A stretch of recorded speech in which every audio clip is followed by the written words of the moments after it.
Hey guys, this is Jeff, SRT Armor here. Wanted to do a impromptu, unrehearsed, um, not quite planned out the way that I normally would, video regarding just quick, simple little checks that you can do without having hundreds and thousands of dollars worth of gauges and tools and everything else, just to make sure that your AR-15 platform weapon is going to function properly. I've got different things up here, and I will explain why I have them up here as I'm going along. This is all brought on by a response to a video that I did sometime back about my buddy Marv, his Colt Sporter. It was an older one that had the Colt sear block in there. And if you don't know anything about that, I have the video. You can go back and check it out. But basically, on the Colt Sporter, and this is not a Colt lower,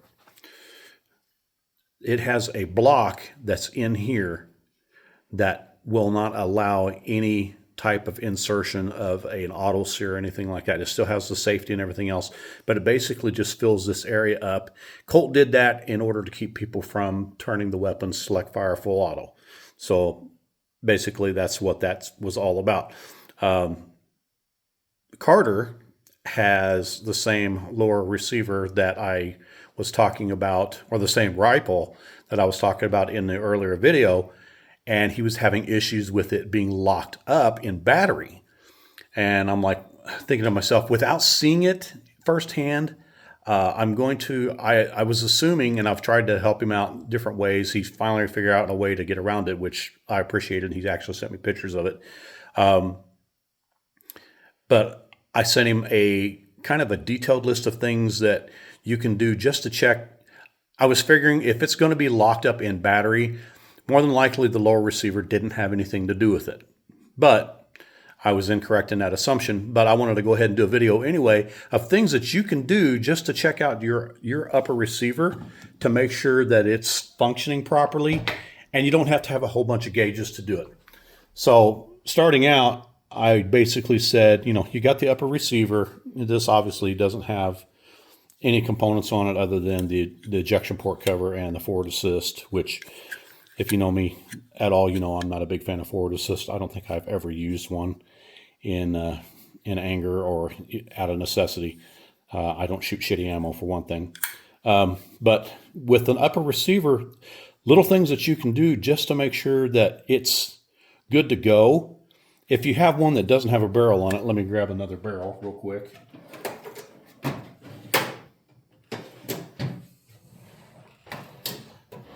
As I'm digging through, I told you this is very impromptu, and I apologize if this bugs you. Still trying to get the shop squared away and finding all the components and everything. Okay, I'll just use my 7.5-inch barrel here. So a couple things that you can check. If you don't have the weapon together, you can take your bolt carrier group, and I'll pull out of my Mark 18. This is Mark 18 upper receiver, 10.3. I did a video on it. You can take your upper receiver, and with or without the barrel, if you just, without having the charging handle on it, now I left the charging handle in there, take your bolt carrier group, and you can just simply slide it in. Make sure that if the bolt is back in the section where it would be locked up, it will not go in. It won't fit in. It's not designed to do that. So you're going to have to make sure that that's pulled forward. Also, double check your gas rings. If it can stand up like that on its own, gas rings are good. This is a brand new bolt carrier group, so I did a video on it. This is check my video thing. I can't remember who it was made by. If you just slide it in, and it slides down smoothly all the way to the point where it stops, then that's a good indication that you're not going to have issues with it. In the same token, take your charging handle, put your charging handle in. Remember, when you stick it in, you have to raise it up a little bit and drop it down into the groove, and just slide it down in and push it to where it locks up, pull back on it, and make sure it's smooth. Well, you can also take, and I'll put it back in there, you can take the upper with the charging handle and the bolt carrier group, stick it in there, and you're double checking two things at once. You're making sure that the carrier, and it's going to go back and forth because the charging handle does not lock it in place. If it moves smoothly, you don't have any issues. So that's a couple things that you can check on that. Now, when you get into an upper receiver that's completely assembled, it might be problematic because it's assembled and you've got the barrel in there. So you really, I mean, things you can do to check it, you can do the same thing. You can take the charging handle out. You can take the bolt carrier group, again, making sure that it's forward, the bolt is forward. You can slide it in there and look down in as you're putting it in. I'm trying to get light down in there where you can see it. This is the gas tube. Let me use something to point it out. This is the gas tube right there. And you want to make sure that the gas key, this thing right here on your bolt, is going over the top of that and sealing up and locking it in place. If your bolt carrier group goes in like that over the top of it and it's smooth and you have no issues, you don't have to force it. You can see I'm using barely any pressure to get it to go into battery. So if it's stuck in battery, there's something that's holding it in battery. So we'll get into that in a little bit. I'll digress. I don't want to digress right now. So anyway, if when you stick the carrier in your upper receiver and you have some issues, then you're going to have to get into doing a little bit of disassembly in order to figure out what's going on. So without a charging handle in there, you don't want to put the charging handle in, but you make sure that your charging handle moves back and forth smoothly like this. Lock it up, unlock it, take it out. Disassemble your carrier, right? Completely. Take your bolt out, disassemble your bolt, take the extractor out, take the ejector out, and everything, and you just have to have a stripped carrier. Do not take the gas key off. If you take the gas key off, that's a little bit more labor-intensive things that you want to be doing. But again, this is just a means of checking things real quick. Take your carrier and slide it in to your upper receiver, push it down, and without any resistance at all, it should go all the way down and stop. You can see that. So there's no problem with that whatsoever. Next thing that you can do to check is take your unassembled bolt, and I'm going to halfway assemble it. Take your unassembled bolt without the extractor and the ejector in it, put it together, and this is tight because it's brand new. Put your cam pin in. I've got mine marked to index it. Pull it forward, line up your cam pin, drop in your firing pin.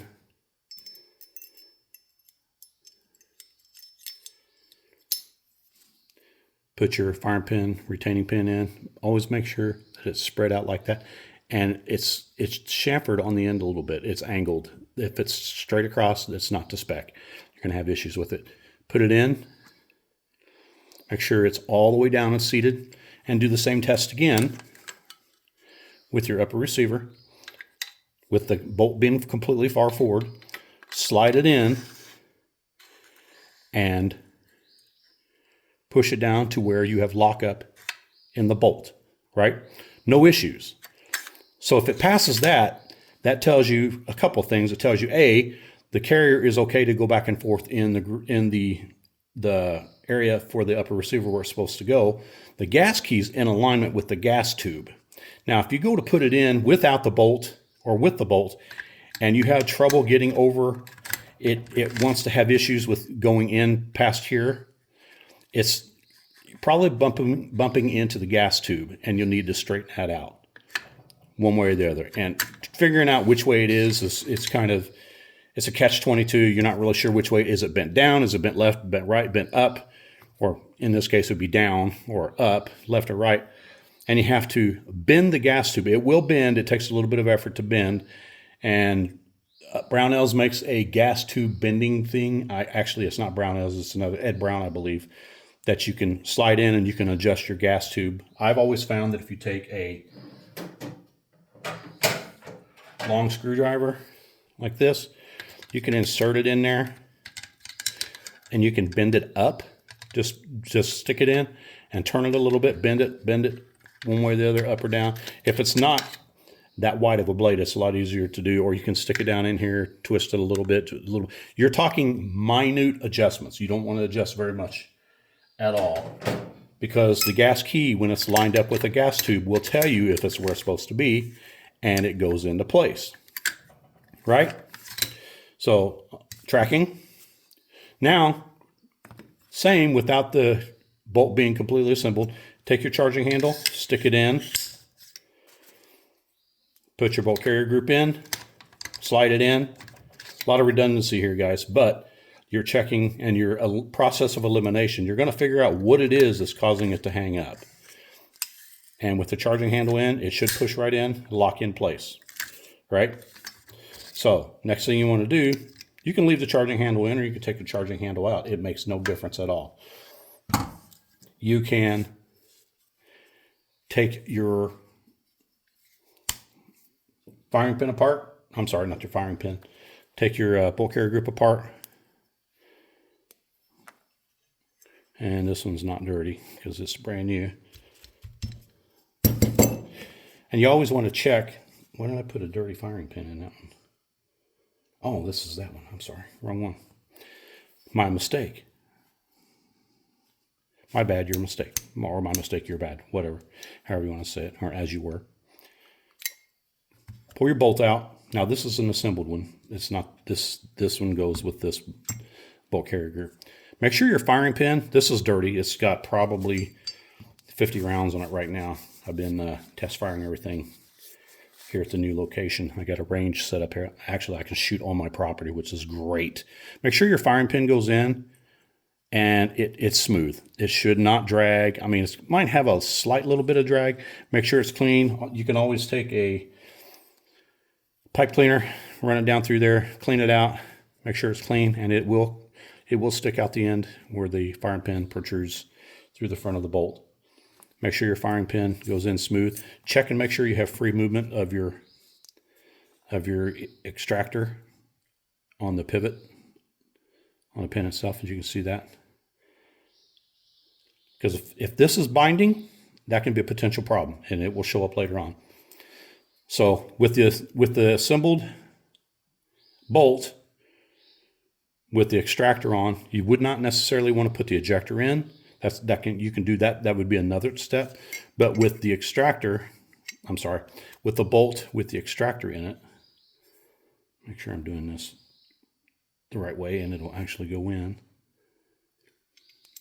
Put your cam pin in, turn your cam pin slightly, pull it forward, it'll adjust a little farther. Put your firing pin in.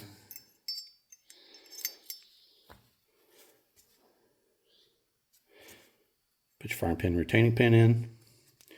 And with your upper receiver, and double check it, work it back and forth a little bit. That will actually move a little bit if you're not careful. Just make sure it's depressed all the way down. And with it assembled, put it down in your upper receiver again. With your charging handle, push it in place. It should lock in battery. It should have no issues. There should be free movement at all times with all the components. If you remove one component at a time and then put them back in and check it, and the next time I put it in, if the only thing I did was put the extractor on and I put it in and it was having issues, that tells me there's a problem between the extractor and the upper receiver. And I'm either going to A, pull it out and replace it with something else, or B, which I'm more than likely going to do, I'm going to figure out why the hell it's got problems and look for wear patterns and everything else. So this tells me this upper is good to go, not a problem.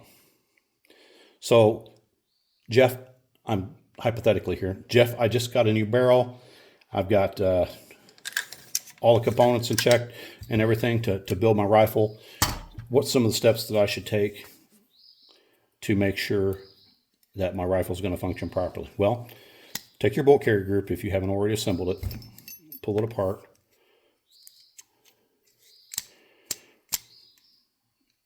Take your cam pin out so you can get your bolt out. This is really dirty. I'm sorry, guys. If dirt on my hand bothers you, then I don't know what to tell you. Take your barrel. This is obviously a short barrel. And you don't have to have a go-no gauge. It's really good ideas to have go-no gauges. That way you can double check your headspace or anything like that. But if you take your bolt and you stick it in your barrel, just like so, it should go in freely. And it should turn. It should not have hardly any effort to go in and to turn. If it's hard to put in and hard to turn, well, we'll talk one at a time. If you have difficulties getting the bolt to go into the barrel, the extension, this is the barrel extension here, there's one of a couple things. If it's an older barrel, it might be really dirty, which in most cases, some of the majority of the time when people bring me weapons, they're really freaking dirty. They haven't taken time to clean them and they don't lubricate them properly. And that's problematic and will cause issues. But if you can get your bolt to go in, but you can't get it to turn, check it to make sure how dirty it is. I mean, it's going to have minute play, like right there. I've got it in. I don't know if you can actually see that. Where's the camera at?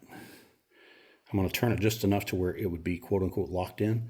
There should be just a little bit of play. If there's no play when you go to turn your bolt, more than likely your headspace may be off on your barrel. Unless you have a go-no gauge to check it with, it's really hard to check. The other thing too, and I was going to suggest it to the gentleman that responded to my video, that the chamber of the barrel, make sure it's clean. And if you have a bore scope, if you don't have a bore scope, get a test long, one of the cheap ones. They work just as good as the expensive ones. And make sure that your bore of your barrel is cleaned. And there's other gauges that you can use to check that, but we're talking just the gauges alone to check the barrel. You're looking at $200 to $300 in gauging to check everything easily. That's a very rough, easy estimate. But if you can get your bolt to go in and you can turn it, not a problem. It's harder to do in an assembled upper receiver. It can be done, but it's really difficult. Matter of fact, I don't really even try to do it. Just for shits and giggles here on camera, I'm going to try to get it to go in. And, I mean, if I have to take it apart to get it out. So it definitely went in. So that tells me that's not a problem there. But the big thing, if your bolt carrier group is hanging up, it's going to be either the gas tube to the gas key fitment. And the other thing you want to check on your gas tube, if you have a part where you can see it, and I've got a dirty one out here so you can see it a little bit more. If you got an older weapon, it's got some rounds on it and stuff like that, you want to double check your gas tube and see that little, come on. See that little edge right there? I don't know if I can get it to do it with my fat finger in the way. Use a pick. There should be an edge all the way around the gas tube. A lot of times the gas tubes that aren't aligned will wear weird. So check your gas tubes. And in order to be able to check it, you're going to have to take your barrel out. You're going to have to take your gas tube out. You don't necessarily need to take your barrel out, but you're definitely going to have to take your gas block off or your front sight post in order to get your gas tube out. You can take the gas tube out, leaving the blocks on and leaving the gas front sight tower on. It's difficult. It can be done. I always find that it's easier to just pull the barrel off and do it. But you want to check and make sure that this still has this edge all the way around here, and make sure that the edge of it here on the front is chamfered, right? And sometimes I will actually take and polish that, because I'll polish that and I'll polish the face of the gas key. And this one is it's chrome lined, so it'll polish up pretty good. Like I said, this one's dirty. I don't know if I actually polish this one or not. I can't tell. Anyway, so hopefully you got the gist of what I was talking about as far as checking things out. Check, like I said, put your charging handle in your upper receiver. Make sure it moves smoothly. Put your bolt carrier group in your upper receiver without the charging handle. Make sure it moves smoothly. Put your charging handle in. Make sure it moves smoothly.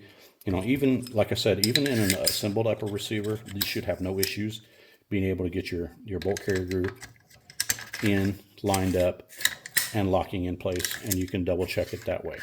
So that's quick little things that you can check. Other things you can check on, like your lower receiver, and the gentleman was talking about, you know, his bolt being locked in battery. So the bolt carrier group was locked in battery, it wouldn't come out. So I was thinking is either the gas tube, the ejector, or not the ejector, but the extractor was hanging up. The bolt itself was having issues locking up into the barrel extension. You know, any of the things that I mentioned, and when checking it, could have been problematic and causing issues with the actual firearm not properly functioning.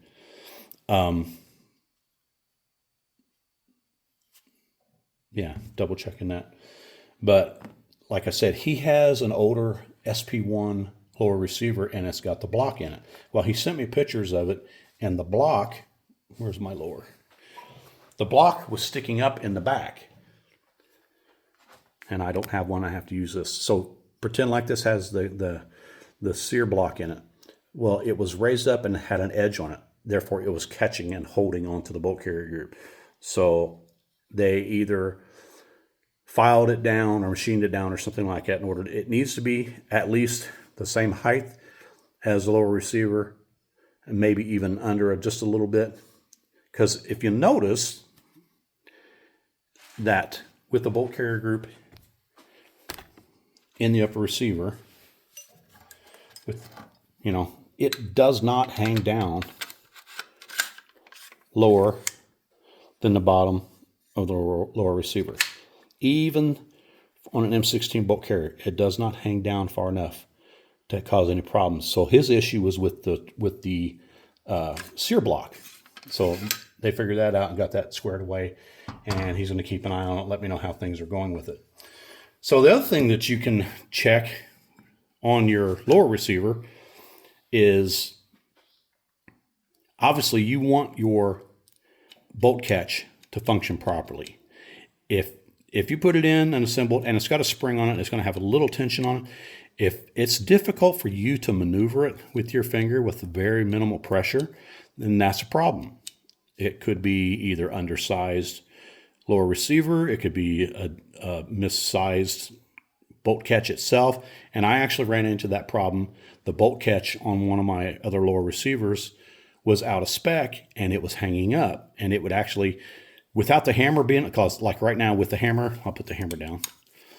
With the hammer down, it's really difficult to move the bolt catch. So when you fire the weapon and you got a magazine in, and it, you know, last round, it holds it up like that. So the hammer is not affecting the bolt catch at that point. So when you put a new magazine in, if you charge the weapon, you know, the bolt's going to slam forward, it's going to load around into the chamber, and this is going to drop down. Well, if it's catching or if it's hanging up, it's not going to drop down, and it's not going to function properly. So double check and make sure that's moving smoothly. Double check your hammer, make sure that there's not overt amount of pressure on the catch itself. And also, with the lower receiver, you should have multiple magazines. If you use the same magazines all the time, good on you, not a problem. I have multiple magazines, that way I can check it, because I don't have the mil-spec magazine checking device. Chad School American Rifle has one or two of them. I think he only has one, because they're really expensive and they're really hard to get. So like a Lancer mag, here's a Lancer mag. It's got rounds in it, but it's not going to fire. So just stick it in, make sure it drops free. Make sure it doesn't have issues going in or anything like that. And as you can see, with rounds in there, it's not going to affect the bolt catch. So here's a PMag Gen 3, and this is empty. So you notice what happened there. The bolt catch moves up into place where it's supposed to. So check it with Lancer, check it with a PMag. Here's a OK Industry Steel Mag. Love these. I don't think they make them anymore. I haven't found any. There's some on the market. And double check it like that. Double check with multiple magazines. You know, as you're shooting, you should always, and I mark, these two magazines aren't marked because these are more test subjects than anything else. But you should always mark your magazines with numbers. That way, if you're out firing or something like that, and you run into a case where, hey, magazine 16's having problems, keep it marked, throw it off to the side, make a mental note to yourself of, hey, magazine 16 is having issues. Double check it, make sure the spring's good, make sure the follower's doing good, make sure that it's not super dirty or anything like that. They do get dirty and they do require getting cleaned on occasion. It's not hard to do. I think I did a video on taking magazines apart and just cleaning them out. But yeah, properly maintenance on everything on the gun itself, you won't have any issues. But yeah, so like magazine 16, if it had issues and you can't figure out what the problem is, at you know, anywhere from $10 to $20 a piece, it's better to just buy one than to try to fix something and it not work properly. And the last thing you want to do is have something on your gun that's going to make it not function properly all the time. I don't have anything that doesn't function all the time. I get rid of things that don't function all the time. I put them aside and show people problems that are with them. So, and back to the upper receiver, other things you want to check on the bolt carrier group. Make sure your cam pin's good. These do wear out. Make sure that the fitment down inside the hole in the bolt itself is good. It should have a little bit of play, but not much. These do stretch after time. When you get into 15, 20,000 rounds, these can stretch to where it's not usable, and there's a gauge that you can check that with, and if it goes past that, then you need to replace it. These do crack, they do break. I have seen them cracked. I've never seen one actually break and lock a gun up, but I have seen the, I'm trying to think of one of the guns, the cam pin broke off. It locked up into the weapon itself and had to disassemble it in order to get all the parts out and everything else, replace the bolt and the cam pin because it fucked up the bolt as well. But yeah, that's just simple little things you can check and you know, put it in and drop the firing pin down in there. Make sure it's still smooth. As you can see, it's smooth. So yeah, and these are all checks that you can do on your firearm without having a whole bunch of tools or anything like that. So yeah, I hope this made sense. It's a little bit longer video than I wanted to do, especially on this subject.